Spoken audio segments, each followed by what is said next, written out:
Voyons maintenant comment écrire des assertions plus fluides. Pour rappel, les assertions, c'est la partie ici qui permet de vérifier un résultat. Jusqu'à présent, on avait utilisé la classe assert qui fait le travail, qui possède plusieurs fonctions. Ici, donc la fonction equal avec plusieurs surcharges, la fonction strict equal, la fonction not equal et la fonction not strict equal. Alors, c'est pas si mal. La classe assert n'est pas si mal, mais niveau de la lisibilité, c'est pas génial. C'est-à-dire que de devoir passer par une classe assert, une classe statique assert pour pouvoir tester nos résultats, c'est pas l'idéal. Donc dans cette vidéo, je vais vous introduire Fluent Assertion, qui permet de faire des assertions, mais de manière beaucoup plus fluide et beaucoup plus lisible. Pour commencer, je vous invite à vous rendre sur le projet de test unitaire, de faire un clic droit dessus, et de cliquer sur Manage Nugget Package. Ensuite, vous allez dans Browse et vous allez rechercher ici Fluent Assertion et on va ici l'installer.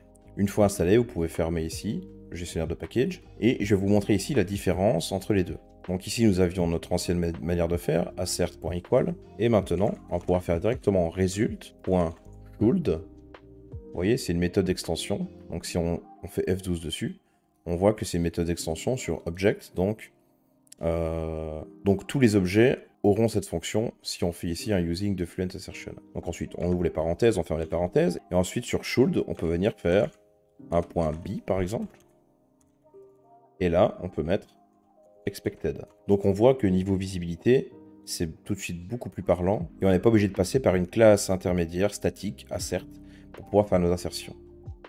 Donc si je supprime cette partie,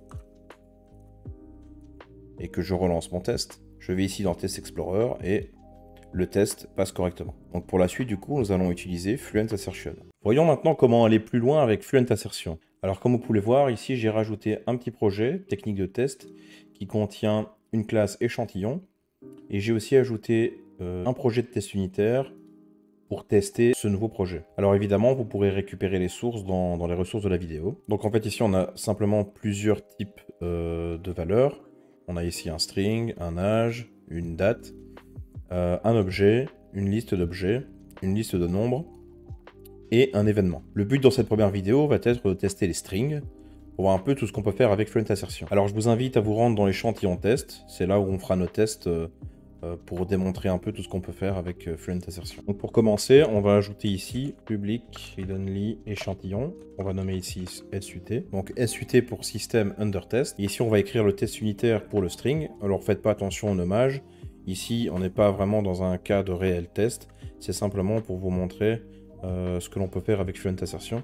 Donc je vais nommer mes tests d'une manière parlante sur ce cas-ci. Donc ici, on ajoute évidemment le fac. Et ici, simplement, on va écrire fullname égale sut.fullname. Alors ici, il nous manque Fluent Assertion, donc du coup, on va aller l'ajouter. On va se rendre dans les packages nuggets et on va ici rechercher Fluent Assertion. On va l'installer, voilà. Et donc la dernière fois, on avait vu que on pouvait simplement faire should.b et ensuite ici une valeur. Alors ici, la valeur, c'est Sylvanas Coursevent. Donc on avait simplement vu que on testait l'égalité et donc on voyait bien que c'était correct. Mais il y a d'autres fonctions ici qui permettent de tester plusieurs choses et donc c'est ce qu'on va voir maintenant. Par exemple, on voudrait s'assurer que full name est bien rempli. Donc on pourrait mettre should.notBempty ou par exemple fullname.should.notBeNull or empty. On pourrait aussi vouloir tester par exemple que la valeur de notre string commence par une certaine valeur. On va mettre start with, et ici Sylvanas. De la même manière, on pourrait vouloir s'assurer que notre valeur string se termine par une certaine valeur. Dans ce cas-ci, Coursevent. Et donc, si je lance mon test, on peut voir que le test est correct. Et donc, toutes les assertions ici sont valides. Et donc voilà, Fluent Assertion fournit toute une panoplie de méthodes qui nous permettra de nous faciliter la vie pour vérifier un comportement. Par exemple, on pourrait aussi vouloir tester une regex. Donc ici, on a par exemple match regex ou no match regex. Et donc, comme je disais, il y a toute une panoplie de fonctions. Alors, pour voir toute l'étendue de ce que vous pouvez faire sur des chaînes de caractères, je vous invite à vous référer à la documentation officielle de Fluent Assertion. Maintenant, voyons comment tester les nombres avec Fluent Assertion. Donc, pour commencer, on va écrire une nouvelle fonction de test, ici, qu'on va nommer number assertion example. On va ici supprimer tout ceci. On va mettre var age égale sut age. Ici, mon âge est égal à 30. Donc ici, on peut faire age.should.be et ensuite mettre la valeur 30. Donc si on exécute notre test, donc number assertion example est correct. Donc ça, on avait déjà vu, le should.be, qui est l'égalité. On va voir qu'on peut faire tout un tas d'autres choses qui sont super intéressantes. On pourrait vouloir, par exemple, s'assurer que notre nombre est positif. Donc on peut mettre ici b positive. On pourrait aussi vouloir s'assurer, par exemple, que l'âge soit supérieur à une certaine valeur. Par exemple, age.should.be greater than 18, par exemple. On pourrait, par exemple, vouloir s'assurer que l'âge soit inférieur ou égal à une certaine valeur. Should.be less or equal to 21 par exemple. Et on pourrait aussi vouloir s'assurer qu'un âge par exemple se trouve dans une certaine range entre par exemple 18 et 60 ans. Donc ici si on lance notre test, on peut voir ici que notre test a échoué parce que ici il le dit simplement de manière très claire et lisible que notre vérification ici be less than or equal to n'est pas correcte parce que on récupère 30 et on s'attend à avoir la valeur 21. Donc ici, si je modifie et que je mets 30, on peut relancer. Et maintenant, notre test passe correctement. Donc vous voyez qu'avec Fluent Assertion, c'est extrêmement simple de tester tout ce genre de cas de manière simple et lisible. Alors évidemment, Fluent Assertion propose tout un tas d'autres fonctions pour tester les nombres, mais pour ça, je vous laisse aller voir la documentation officielle de Fluent Assertion. Alors maintenant, voyons comment on peut tester les dates. Donc, on va faire la même chose ici. On va recréer une nouvelle fonction. Ici, on va l'appeler date assertion example. Ici, du coup, on va mettre date of birth. On peut ici supprimer le reste des assertions. Donc ici, la date of birth, c'est cette valeur-là. Et donc, on va ici tester. On va faire age.should.be. Et donc, pour la même manière que pour les entiers ou les strings, ici, on peut faire un point .b pour savoir si c'est bien égal. Alors, évidemment, Fluent Assertion propose tout un tas de méthodes aussi pour pouvoir tester les dates. Par exemple, on pourrait vouloir s'assurer que on est bien sur l'année 1993. On pourrait vouloir savoir qu'on est bien sur un tel jour, par exemple. Donc point half-day 1. On pourrait vouloir s'assurer qu'on est sur un certain mois, etc. Donc ici, on voit bien que notre test il passe correctement. Alors évidemment, vous pouvez retrouver toute la liste des fonctionnalités dans la documentation officielle de Fluent Assertion. Alors maintenant, voyons voir comment tester des objets complexes. Donc, pour commencer, on va réécrire aussi une nouvelle fonction. On va ici supprimer ceci. On va écrire une nouvelle variable par expected et on va vouloir récupérer ici notre user. Donc on va récupérer simplement la valeur qui est ici. Et maintenant, on va voir un peu ce qui se passe si on fait donc sut.appUser.should.be expected. Voyons voir si on lance notre test, si notre test passe correctement. Donc on voit que le test ne passe pas. On va voir un petit peu la raison. Donc ici, on nous dit que l'égalité n'est pas correcte. Alors pourtant, on voit que âge est bien égal 30, date of birth est bien égal au 1 du 1 1993, et que le full name est bien Sylvain Courcevent dans les deux cas. Alors pourquoi ce n'est pas égal alors que toutes les valeurs ici sont exactement les mêmes? Eh bien c'est parce que ici c'est une classe, et donc, comme vous le savez sans doute, une classe est un type référence, et donc la référence n'est pas la même pour cette variable ici, et cette variable ici. Pourtant, toutes les valeurs sont identiques. Alors, une manière de pouvoir tester ça, et c'est ce qu'on faisait avant, par exemple, avec la classe assert, donc on pourrait tester individuellement toutes les propriétés de l'objet. Donc ici, âge ici, ça serait 30, date of birth, ce serait ici cette valeur, et là, le test devrait passer. Donc ici, on a bien un test qui passe correctement. Mais voilà, le problème, c'est que ici, nous n'avons que 3 propriétés. Mais imaginez un objet avec 10, 15 ou 20 propriétés. Ça devient vite compliqué de devoir tester ce genre d'objet.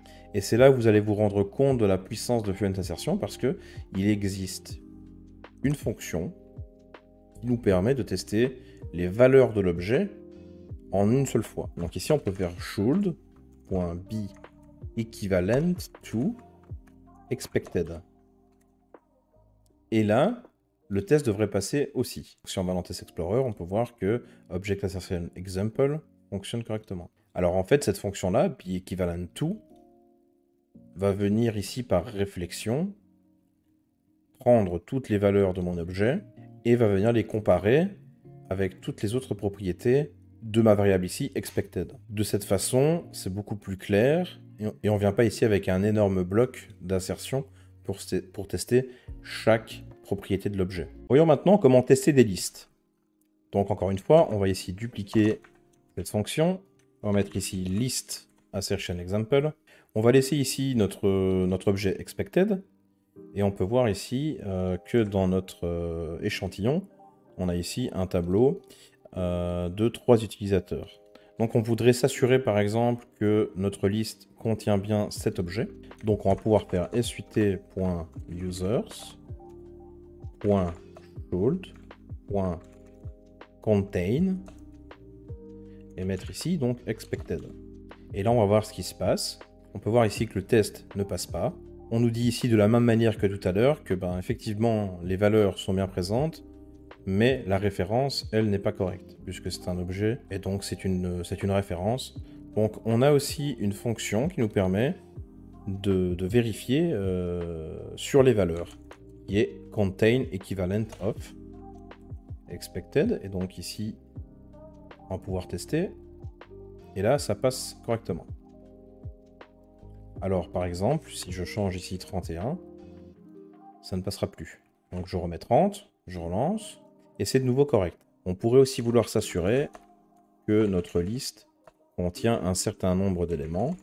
Donc ici, should.haveCount, et ici, 3. Donc si on lance ici notre test, ça passe correctement. On pourrait aussi vouloir tester des choses un peu plus complexes, comme par exemple filtrer sur certaines propriétés d'un objet. Donc ici, on peut faire should.contain. Et ici, contain prend une lambda. Elle peut prendre une lambda, contains. Donc on peut voir ici, ça c'est la signature de base. Et on peut voir qu'ici, contain a aussi une surcharge qui permet de prendre une expression. Donc ici, on pourrait par exemple vouloir s'assurer que voilà, fullname.startWith, ici Sylvanas, par exemple, et que l'âge est par exemple supérieur à 21 ans. Et donc si on run ici, le test passera correctement. Alors si maintenant vous avez une liste de type valeur, le contain equivalent of ne sert à rien, vous pouvez utiliser contain. Par exemple, ici, on va redupliquer cette fonction et on va l'appeler list int assertion example. Et ici, on va simplement enlever ceci, et on peut voir qu'ici, on a numbers qui contient une liste de nombres. Donc on va simplement faire sut.numbers.should.contain. Et donc ici, on peut par exemple mettre 5. Et on voit que là, le test passe correctement. Intéressons-nous maintenant à une problématique hyper importante, à savoir de tester les exceptions. Lorsqu'une fonction va retourner une exception, lorsque par exemple on lui passe une certaine valeur qui n'est pas correcte, alors on doit aussi tester ce genre de cas. On va pour commencer se rendre dans notre échantillon. Donc on va créer une fonction ici, public void register. On va ici prendre un âge en entrée. Ici on va simplement écrire si âge est inférieur à 18 ans, alors on throw une exception. Alors, idéalement, l'exception ici, elle devrait être typée du type d'erreur qu'on en a ici. Donc c'est pour ça que, ici, on va créer une nouvelle exception, public class, que l'on va nommer age must be greater than 18. On va faire hériter notre exception de la classe de base exception. On va ici créer un constructeur et on va simplement appeler base et lui passer le message d'exception qu'on a ici donc dans la signature d'exception. Et donc on va simplement mettre que l'âge doit être supérieur à 18 ans. Donc maintenant, on peut prendre ce type ici et throw ce type-là exactement. Ensuite, on peut retourner dans notre échantillon de test. Et ici, on va dupliquer cette fonction qu'on va nommer maintenant exception assertion example. Et donc, voyons voir ce qui se passe si on appelle notre fonction .register et que par exemple, je lui passe 15 ans, que je lance mon test. Donc on va aller voir dans Test Explorer, on peut voir qu'ici, exception assertion example ne passe pas. Et on voit qu'on a reçu une exception ici, de type age must be greater than 18, avec un message qui est l'âge doit être supérieur à 18 ans. Mais ici, la problématique qu'on a, c'est que le test ne passe pas. Alors, effectivement, on a bien l'exception qui est déclenchée, mais nous, on voudrait que le test passe en OK lorsqu'il déclenche une exception. Parce que c'est notre cas de test ici, et que notre test est valide dans le cas où l'exception est déclenchée. Donc, Fluent Assertion a quelque chose d'extrêmement pratique, et je vais vous le montrer tout de suite. Donc pour commencer, il va falloir stocker cette fonction dans une variable, donc faire un pointeur vers cette fonction.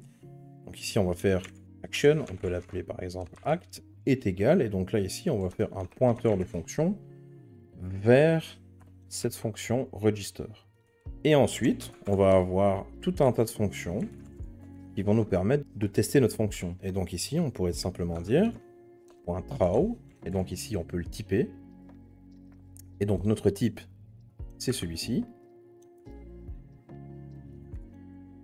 Et donc maintenant, si je relance mon test, on peut voir que ça passe correctement. On peut aussi chaîner tout ça, avec ici, si on veut par exemple s'assurer que le message soit exactement celui-ci. Et donc on peut relancer, et là notre test passe correctement. On pourrait tester en enlevant le point par exemple, et ici le test ne passerait plus. Voilà, donc ici je remets le point, et je relance. Voilà, alors du coup avec le throw, ici, si maintenant je mets exception, et que je relance, on voit que ça passe, parce qu'en fait, mon type ici hérite d'exception. Donc effectivement, ce type est bien une exception.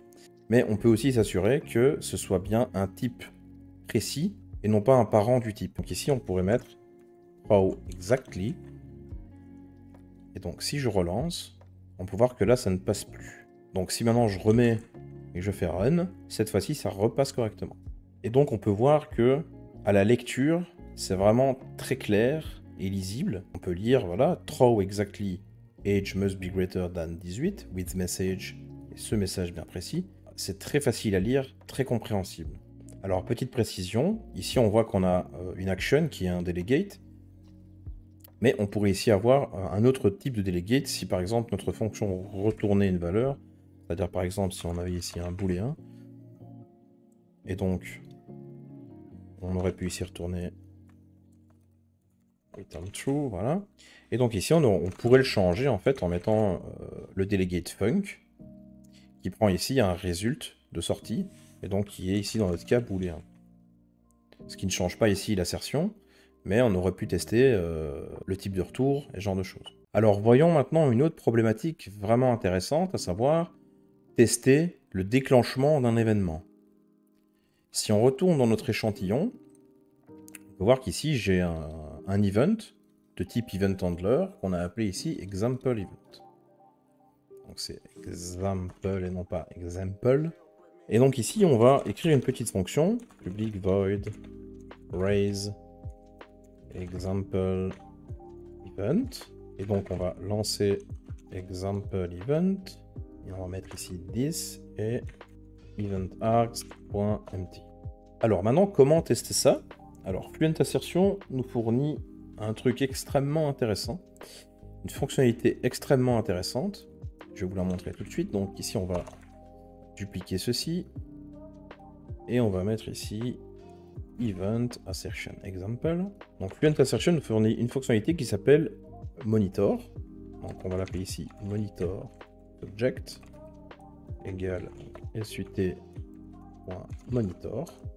Donc monitor, c'est ici une fonction de Fluent Assertion qui va nous permettre de monitorer en fait notre objet SUT.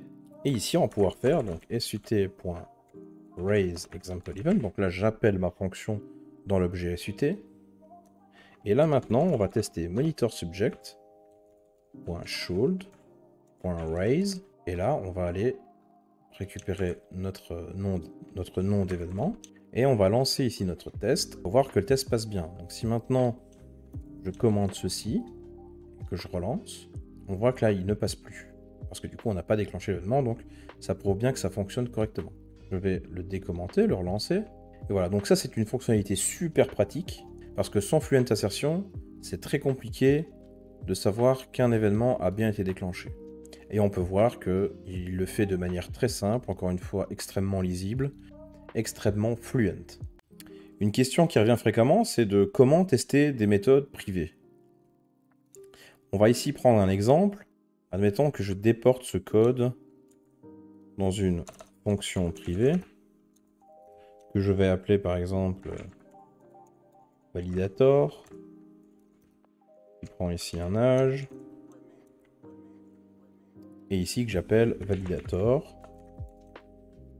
en passant ici évidemment âge. Eh bien on pourrait se demander comment tester ici cette méthode privée, puisque évidemment depuis les tests, si on essaie ici de faire sut.validator, ici on peut voir qu'il nous indique que la méthode est privée et que du coup on ne peut pas y accéder. Même si ici j'ajoute un âge, voilà, le compilateur ici ne va pas être content. Eh bien en fait, si la méthode est privée, il ne faut pas la tester elle directement.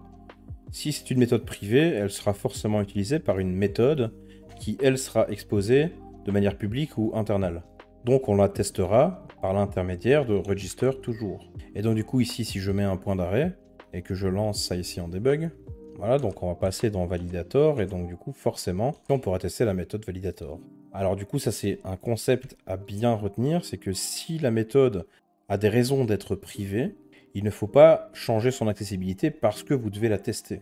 Et donc du coup on la testera par l'intermédiaire d'une méthode publique qui appelle la méthode privée. Une autre question récurrente, c'est de savoir comment tester des membres ou des méthodes internes. Donc concrètement, imaginons qu'ici, pour X ou X raison, ça a plus de sens que la date de naissance soit interne. Bien, du coup, je la change en interne, mais évidemment, mes tests qui testent ici la date de naissance ne seront plus valides. Alors comment faire pour quand même le tester? Parce que ici, ça a vraiment du sens de devoir tester un membre interne. Eh bien, il existe deux possibilités. Je vais d'abord vous montrer celle que je n'aime pas trop, et ensuite je vous montrerai celle que je préfère. Alors, la première manière consiste à ici créer une classe, qu'on va nommer par exemple expose test. Voilà, donc on enlève tout ce qui s'y trouve. Et ensuite, on va ajouter un attribut, assembly, internal visible to. Donc on voit qu'ici, ça vient de system.runtime.compilerService. Donc ça vient simplement avertir le compilateur que tous les membres internes se trouvant dans les classes peut être visible par, et donc ici on vient définir le nom du projet. Donc ici dans ce cas-ci ce sera technique de test.test.unit. Et donc là si je reviens dans mes tests, là à présent les tests refonctionnent. Mais comme je le disais, il existe une autre manière de faire qui est à mon goût beaucoup plus élégante. Donc on va ici supprimer ça. On n'aura pas besoin de créer un nouveau fichier qui contient ici l'instruction. Donc il suffira de se rendre dans le CS proche du projet concerné et de venir ici rajouter une balise ici item group et de venir ajouter internals visible to. On met ici include et donc ici on pourra mettre le nom de notre projet qui est donc celui-ci. Et donc on va faire ici un rename, on va faire CTRL-C, CTRL-V. Et voilà, et à présent, si on revient ici, le compilateur n'a plus aucun problème. Et donc du coup, si je relance mes tests ici, eh bien le test passe toujours correctement.